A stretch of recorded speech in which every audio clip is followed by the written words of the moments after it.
नमस्कार, डेली बज इंडिया देख रहे हैं आप। हाल ही में केंद्र की मोदी सरकार की कैबिनेट में कई बड़े फेरबदल हुए, कई मंत्रियों की विदाई हुई और कुछ नए चेहरे शामिल हुए। कैबिनेट के पुराने चेहरों की रवानगी के पीछे थी एक फोन कॉल, जिस कॉल के बाद कुल 11 मंत्रियों का इस्तीफा हुआ।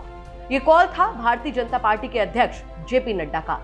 भाजपा अध्यक्ष को कई वरिष्ठ मंत्रियों का इस्तीफा मांगना पड़ा, जिसमें रविशंकर प्रसाद, प्रकाश जावड़ेकर, डॉक्टर हर्षवर्धन और रमेश पोखरियाल समेत कुल 11 मंत्री थे। आइए जानते हैं क्या थी इस कॉल के पीछे की पूरी कहानी।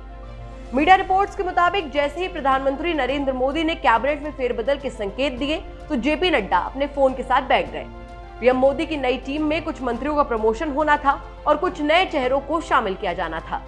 कैबिनेट में नए मंत्रियों के आने का मतलब साफ था कि कुछ पुराने और वरिष्ठ मंत्रियों की छुट्टी होनी थी। ऐसा करने के लिए बेहद जरूरी था कि मंत्रियों का इस्तीफा समय से ले लिया जाए।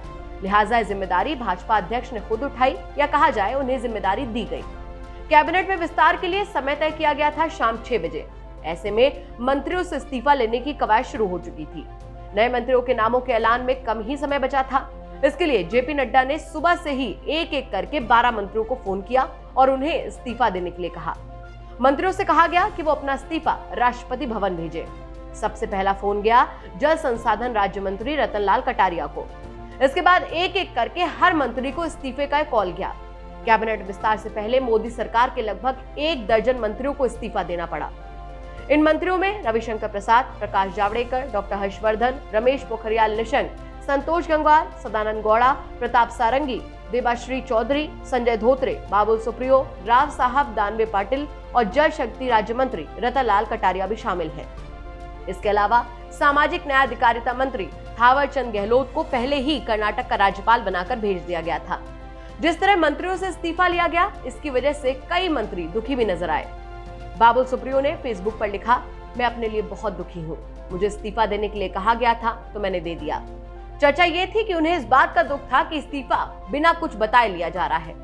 बता दें कि कैबिनेट में शामिल किए गए कुल 36 चेहरों में 8 वकील, 4 डॉक्टर, 2 पूर्व आईएएस अधिकारी और 4 एमबीए डिग्रीधारी हैं। आगामी विधानसभा चुनाव और 2024 के लोकसभा चुनाव के मद्देनजर मंत्रालय के स्तर पर सभी का प्रतिनिधित्व सुनिश्चित करने के लिए 15 मंत्रियों और 28 राज्य मंत्रियों ने शपथ ली थी। इसमें कुछ युवा और कई वरिष्ठ चेहरे शामिल हैं। राष्ट्रपति रामनाथ कोविंद कैबिनेट में पदोन्नत किए गए 7 मंत्रियों सहित 43 मंत्रियों को पद और गोपनीयता की शपथ दिलाते नजर आए। मंत्रिमंडल में हुए इन तमाम बदलावों के बाद देखना दिलचस्प होगा कि राजनीतिक और सामाजिक कसौटी पर ये कितने खरे उतरते हैं। ये थी हमारी खबर। आपको कैसी लगी हमें कमेंट सेक्शन में जरूर बताइए।